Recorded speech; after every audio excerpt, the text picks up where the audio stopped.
TDP అధినేత చంద్రబాబుపై బొబ్బిలి పట్టణంలో తీవ్ర ఆరోపణలు చేశారు ఏపీ సీఎం జగన్. మరి ఎన్టీఆర్ మరణం, అంగవీటి రంగ హత్యలను కూడా ప్రస్తావించారు ఆయన. అయితే జగన్ ను చంపేస్తే ఏమవుతుంది అంటూ చంద్రబాబు అడుగుతున్నారని ఆరోపించారు సీఎం జగన్. మరి ఈ దేశకు సంబంధించి పూర్తి సమాచారాన్ని మా ప్రతినిధి హరీష్ తెలుసుకుందాం. హరీష్, మరి జగన్మోహన్ రెడ్డిని చంపేస్తే తప్పేంటని చంద్రబాబు అడుగుతున్నారంటూ సాక్షాత్తు సీఎంఐ ఇప్పుడు బొబ్బిలి పర్యటనలో బొబ్బిలి సభలో ఆయన మాట్లాడడం జరిగింది, వ్యాఖ్యలు చేయడం జరిగింది. మరి రాజకీయంగా ఇది తీవ్ర చర్చనీయాంశంగా మారింది. జనాల్లో కూడా దీనికి సంబంధించి చర్చ జరుగుతూ వస్తోంది. దీనికి సంబంధించి డీటెయిల్స్ చెప్పండి. మీరు చెప్పినట్టుగానే ముఖ్యమంత్రి జగన్మోహన్ రెడ్డి చేసినటువంటి కామెంట్స్ ఏవైతే ఉన్నాయో అవి చంద్రబాబు నాయుడుని ఉద్దేశించి చేసినటువంటి కామెంట్స్ ఇప్పుడు జగన్ ని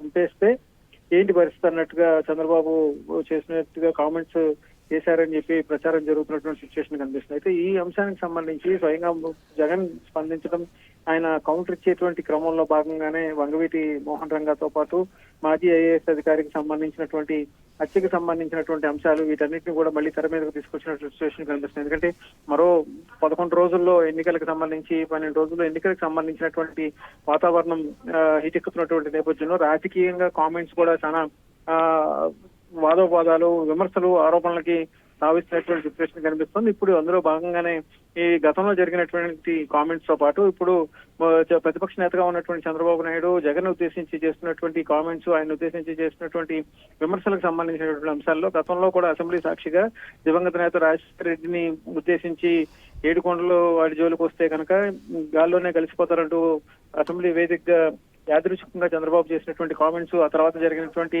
ఘటనలన్నిటికీ కూడా సింక్ అయినటువంటి సిచ్యువేషన్ కనిపిస్తుంది. ఇప్పుడు అదే క్రమంలో అంతకుముందు వంగవీటి మోహన్ రంగాకు సంబంధించినటువంటి హత్య, అదేవిధంగా ఐఏఎస్ అధికారి ఒకరి హత్యకు సంబంధించినటువంటి అంశం, వీటన్నిటిని కూడా ఇప్పుడు జగన్ ప్రస్తావించారు. తాజాగా చంద్రబాబు నాయుడు తనను ఉద్దేశించి చేసినటువంటి కామెంట్స్ పైన కూడా జగన్ స్పందించినటువంటి సిచ్యువేషన్. సో ఇప్పుడు ఈ అంశాలన్నిటికి సంబంధించి ఎన్నికలకు సంబంధించినటువంటి అంశాలు ముడిపడి ఉన్నటువంటి నేపథ్యంలో రాబోయేటువంటి రోజుల్లో పూర్తిగా రాజకీయంగా కూడా రాజకీయ పార్టీల మధ్య ఉన్నటువంటి విమర్శలు కావచ్చు, ఆరోపణలు కావచ్చు తీవ్రతరం అవుతున్నటువంటి సిచ్యువేషన్ కనిపిస్తుంది.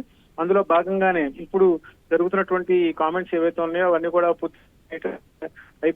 సిచ్యువేషన్ కనిపిస్తున్నటువంటి పరిస్థితి. ఈ అంశాలకు సంబంధించి రాజకీయ వర్గాల్లో కూడా భారీగా చర్చ జరుగుతున్నటువంటి నేపథ్యంలో వచ్చేటువంటి ఎన్నికల్లో పూర్తిగా విజయం సాధించే దిశగా అడుగులు వేస్తున్నటువంటి క్రమంలో ఆరోపణలు, ప్రత్యారోపణలు చేసుకోవడం, చేసినటువంటి కామెంట్స్ కి ధీటుగా బదిలిచ్చేటువంటి క్రమంలోనే ఇవన్నీ కూడా తెర మీదకి వస్తున్నట్టు పరిస్థితి కనిపిస్తుంది. Archana, right, thank you very much Harish.